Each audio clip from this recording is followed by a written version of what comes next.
Israel's strike on Iran isn't just a military one, it's a political ambush aimed at derailing Trump's MAGA diplomacy.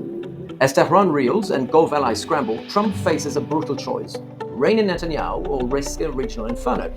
This is more than escalation, it's a crossroads. The Middle East teeters, and Trump's legacy may hinge on whether he leads with deals or gets dragged into just another endless war in the Middle East. In the early morning hours of June 13th, Israel launched an audacious, high-intensity assault on Iran's nuclear and military infrastructure, Operation Rising Lion.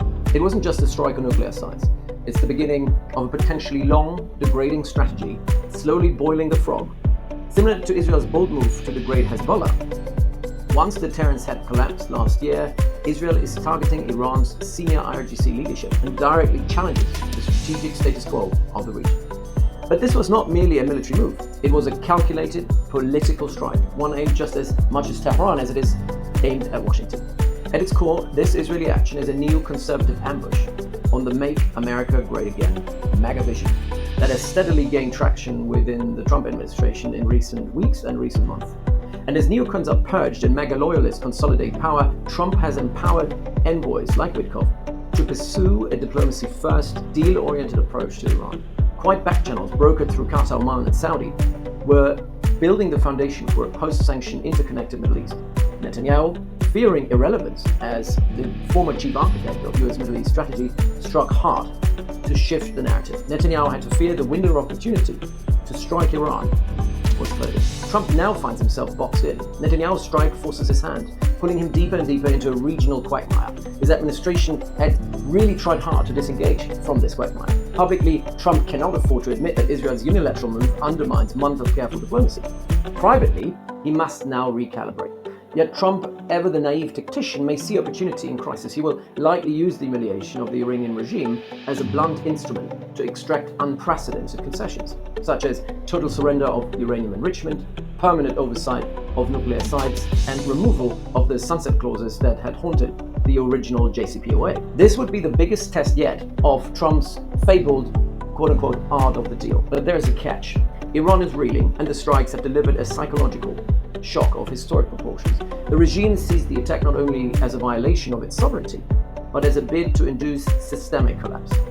Israel's threat of prolonged degradation strikes at a moment when Iran is already buckling under macroeconomic strain and domestic unrest. From Tehran's perspective, this is existential. And when everything is existential, everything is on the table. Ballistic missiles, drones, regional surrogates, cyber warfare, and possibly even an accelerated nuclear track, much depending obviously on how badly Israel is able to damage Iran's nuclear program in the coming days.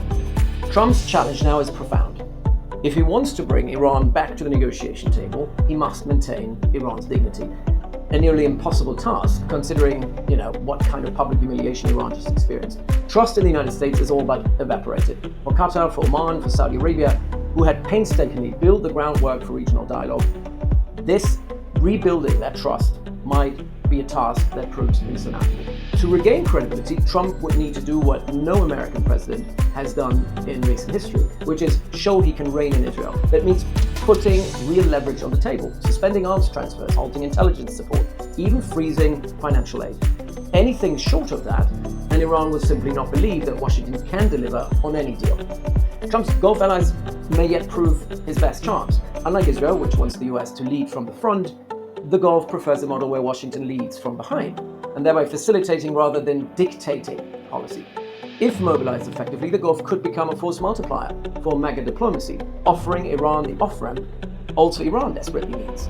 But the clock is ticking. Every hour that passes without a diplomatic overture brings the region closer to an uncontrollable spiral of conflict. That said, Iran has now no real good options either.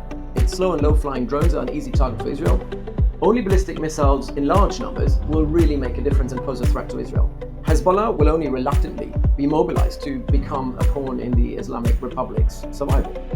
We have Syrian militias who now are pretty much out of the game. It leaves really only Iraqi militias and the Houthis who can inflict pain on Israel and the US, but a pain that Israel has learned to sustain. For Iran, a face-saving retaliatory strike on Israel with some structural damage, accompanied by a deal with the US to manage its nuclear program, might just be the best sort of outcome the Islamic Republic can hope for at the moment.